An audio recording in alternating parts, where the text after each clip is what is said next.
Sa tuwing makakakita tayo ng dalawang taong nagsusumpaan sa harap ng altar, ay kaakibat na nito ang mga sa hirap man o ginhawa.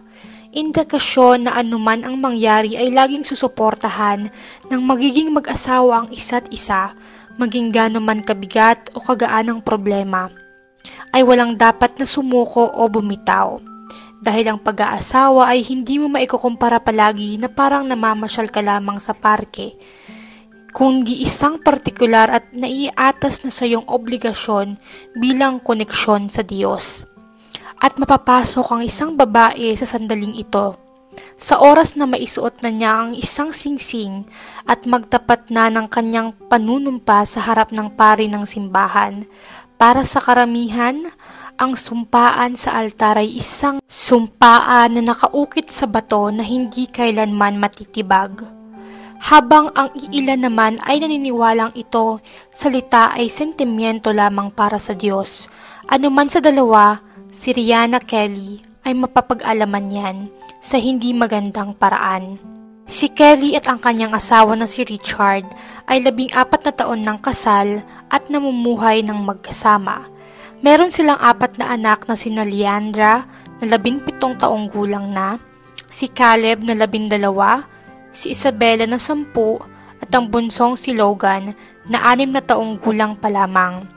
Si Kelly ay regular na aktibo sa pagsubaybay sa kanyang anak.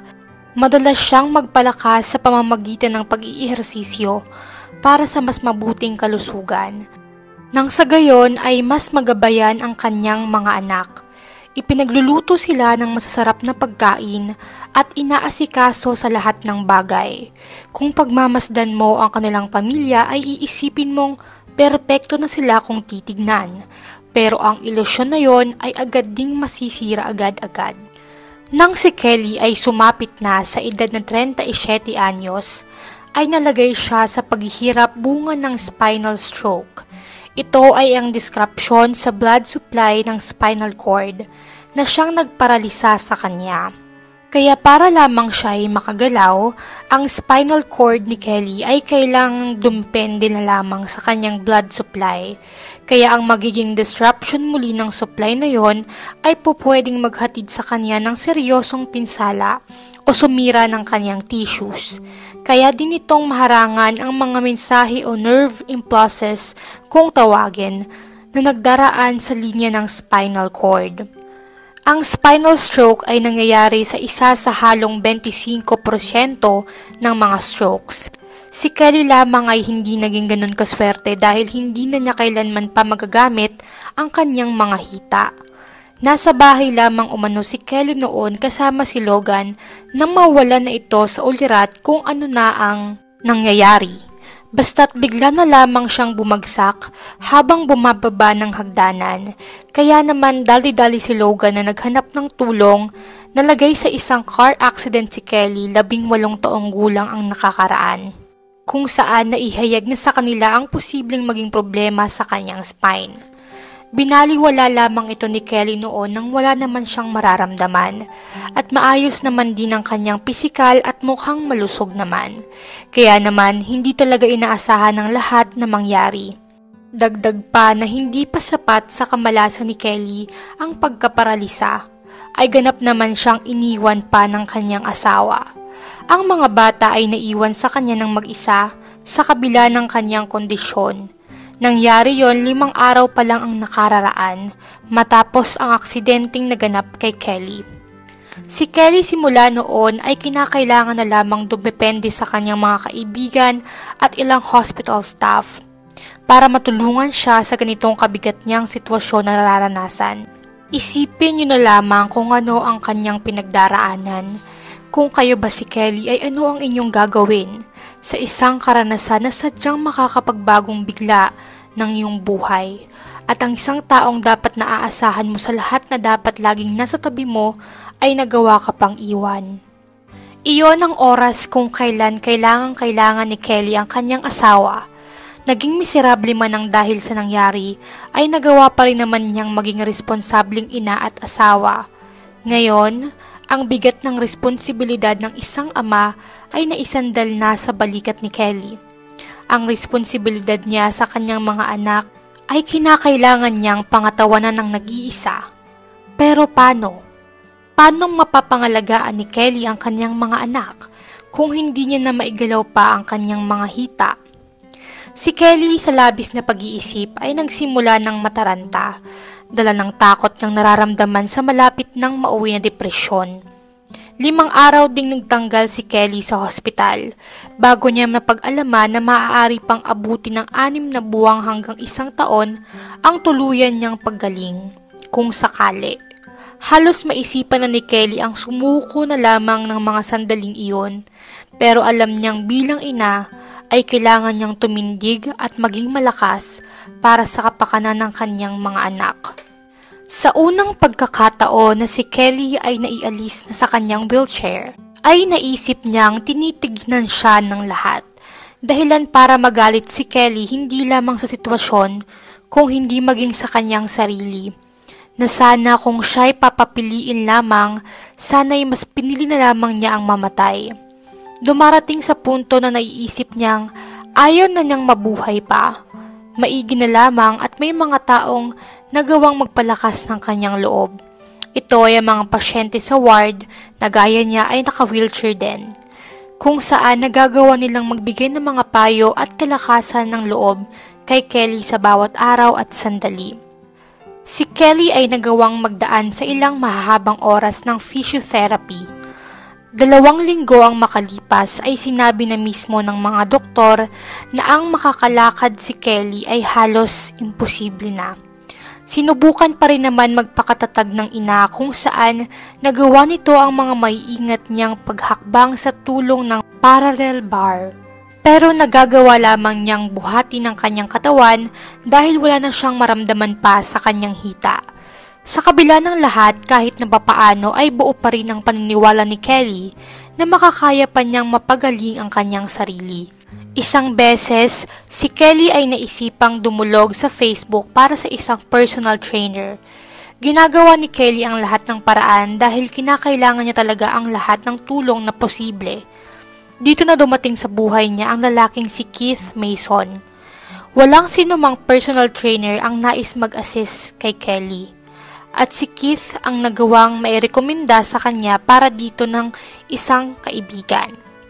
Dito na nagsimulang sanayin ni Keith si Kelly, lingid sa kaalaman niya na ito na rin ang pagkakataon kung kailan magbabago ang lahat para sa kanya. Si Keith ay hindi lamang isang trainer, meron din itong 14 na taong karanasan sa football na nagawa pa niyang makapaglaro sa super elite teams ng kanilang bansa. Kabilang ang Wakefield Trinity, Castleford Tigers, Field Giants at St. Helen. Nagawa din ni Keith na magpalipas ang isang season sa isang team ng NRL kung saan sinubukan niya ring abutin ang propesyon ng aarte. Hanggang sa mauwi siya sa pagiging trainer na lamang. Naging maganda ang progreso ni Kelly sa tulong ni Mason, hanggang sa makatagpo pa siya ng isang mas mumurahin na physio. Ang bagay na yon ay sobrang para kay Kelly, pero hindi pa din dito nagtatapos ang lahat. Isang araw ay nagawang ayain ni Keith si Kelly na magkape sa labas. Hindi mapaniwalaan ni Kelly na ang isang makisig na football player ay magagawang ayain ng isang paralisadong babae na kagaya niya. Ang kanilang pagsasamahan ay naging higit pa noon sa pagiging trainer at kliyente lamang. Silang dalawa ay labis nang nahulog sa isa't isa. Si Kelly ay labis nang nagpapasalamat sa magandang progreso ng kanyang nakakamtan at ipinagpapasalamat ang pambihirang pagsuporta ng kanyang mga kaibigan at pamilya at minamahal na natagpuan niya sa katauhan ni Keith. Nagagawang palakasin ni Keith ang loob niya araw-araw. At ito ang kanyang nagiging inspirasyon kasama ng kanyang mga anak para mas maging desidido pa sa pagaling. Labis nang nauunawaan ni Keith ang paghihirap na siyang pinagdaraanan ni Kelly. Nararamdaman ni Keith ang matinding pagmamahal ni Kelly hindi lamang sa kanya kung hindi maging sa kanyang mga anak. Kaya naman, laging nagpapasalamat si Kelly sa Diyos na nagawa siyang biyayaan nito ng isang mapagmahal at mapag-alagang makakasamang muli sa buhay. Si Keith at muling nagparamdam kay Kelly ng saya at pagmamahal at ang tunay na ibig sabihin ng isang relasyon na binubuo ng pag-ibig. Isang relasyon na malakas, tapat at totoo. Isang relasyon na perpekto dahil sa labis na pangunawa nila sa isa't isa. Patuloy na nagiging maganda ang pisikal na progreso ni Kelly. Sa puntong kailangan na lamang niya mag-wheelchair kapag pupunta sa malayo. Sa katagalan ay nagawa na rin ni Kelly na makabalik ng gym. At dahil sa tulong ng Diyos at ng mga taong nagmamahal at sumusuporta sa kanya, ay mabilis siyang naging malakas at maayos. Matapos ang aksidente ay nagawang makumpleto ng 2 marathons sakay ng kanyang wheelchair. Nagawa din niyang makalikom ng pera para sa stroke spinal cord research at nakapagpasimula pa ng sarili ng charity sa tulong ni Keith. Ang charity na yon ay pinangalanan niyang Go Pink. Isang charity na nagbibigay tutok sa kalusugan at magandang pangangatawan, partikular na para sa mga taong may pisikal na disabilidad.